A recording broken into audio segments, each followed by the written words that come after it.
Good evening from New York. I'm Chris Hayes. The United States Department of Justice is functioning as a personal law firm for a corrupt and criminal president. It seems as though its core function these days is to pursue his personal vendettas. Today, the head of that entire racket, Attorney General Pam Bondi, testified before the House Judiciary Committee about the various ways she is enabling our president's most corrupt impulses. And it didn't go very well. Remember, under Bondi's watch, the entire apparatus of federal justice in Minnesota, for instance, in the U.S. Attorney's Office, has been decimated. I mean, they're seeing wave after wave of mass resignations as career prosecutors refuse to participate in this administration's reign of terror on Minneapolis streets. Today, when questioned by Congresswoman Lucy McBath, who lost her own son to gun violence, Bondi refused to apologize for this administration's smearing Renee Good and Alex Preddy as domestic terrorists. Will you denounce the statements that were made to tarnish the names of Alex Preddy and Renee Good, and will you protect their names like those attorneys back in Florida under your watch protected my son's name?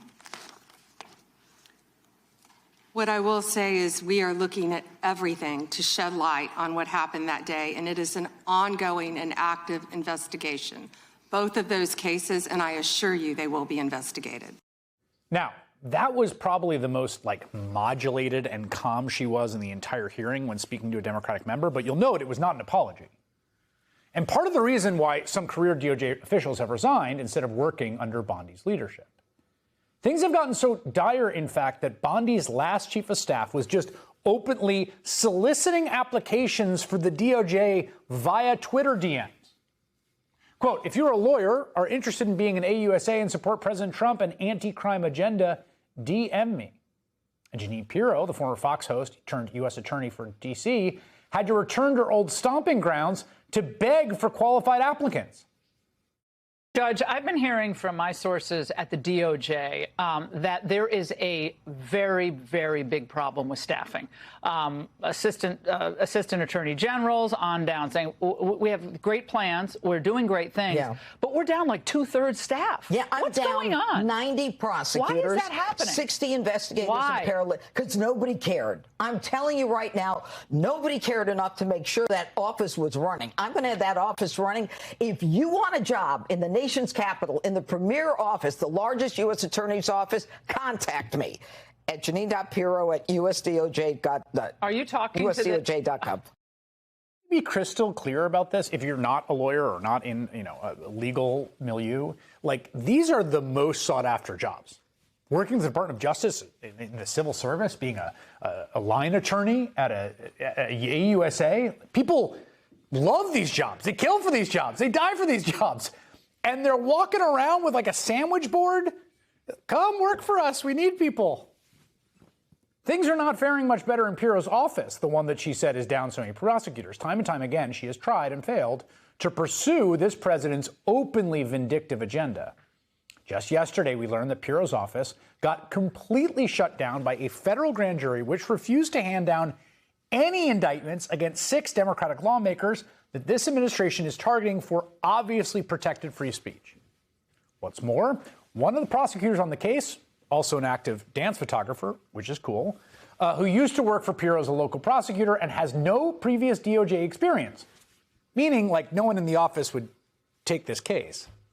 But the fact they sought those indictments in the first place, charges of seditious conspiracy over a video reminding members of the armed services they can disobey illegal orders, is itself a massive stain on the department.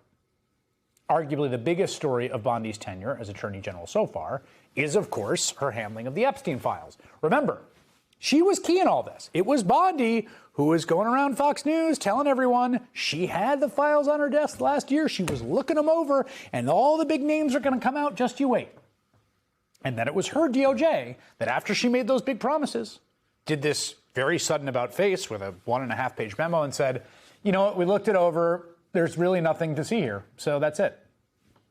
Only after flagging Donald Trump that he appeared repeatedly in the files and having FBI agents working round the clock to go through them. So then, even after Congress nearly unanimously passed a discharge petition to force DOJ to release the files, they have flagrantly flouted the law. They've missed their deadlines. And it was those Epstein files in particular that animated much of today's hearing. To the survivors in the room, if you are willing, please stand. And if you are willing, please raise your hands if you have still not been able to meet with this Department of Justice. Will you turn to them now and apologize for what your Department of Justice has put them through? This is bigger than Watergate. When I don't answer a question the way you goes want. over 4 administrations. You don't have to go back to Biden. Let's go back to Obama. Let's go back to George Bush. This cover-up spans decades, and you are responsible for this portion of it. I completely don't get how it is that you're sitting at the top of DOJ because you don't seem to be good at your job. I'm not saying that the president is a pedophile, but there is a lot of evidence in these files that suggests that he's very close friends with a lot of men who are pedophiles. Throughout this whole hearing, Bondi was combative, refusing to answer basic questions that could possibly implicate her or the president. How many of Epstein's co-conspirators have you indicted? How many perpetrators are you even investigating?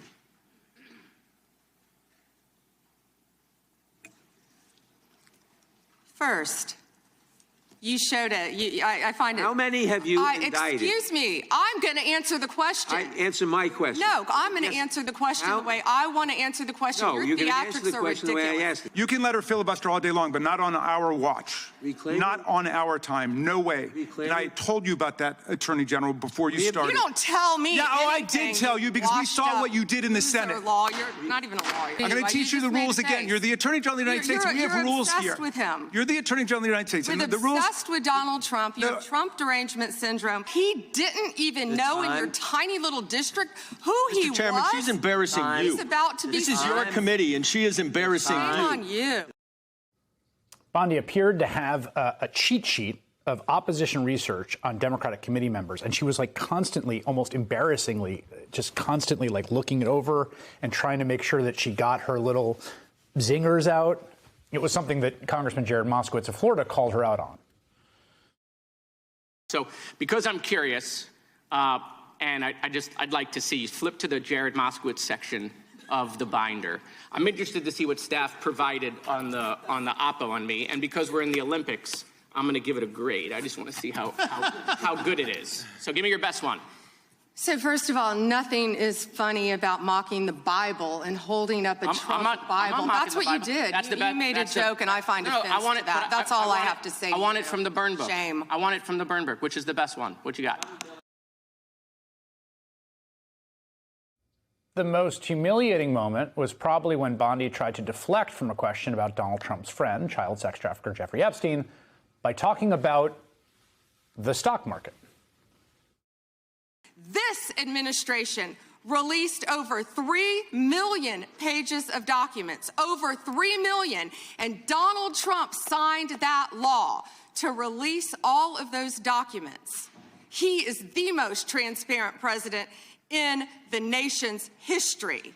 And none of them asked Merrick Garland over the last 4 years one word about Jeffrey Epstein. How ironic is that? You know why? Because Donald Trump, the Dow right now is over, the Dow is over $50,000. I don't know why you're laughing. You're a great stock trader, as I hear, Raskin. The Dow is over 50,000 right now. The S&P at almost 7,000. And the NASDAQ smashing records. Americans' 401ks and retirement savings are booming. That's what we should be talking about. Respectfully, I think there's other things we should be talking about. It is astounding that Pam Bondi has this job. I mean, the entire spectacle today, you had to keep reminding yourself that this was real. This is actually the Attorney General of the United States. This person acting this way, acting in a way that would be just completely aberrant in almost any social, institutional, or political setting. In any remotely sane political climate, she would be impeached, fired, or just have the good sense to resign in disgrace.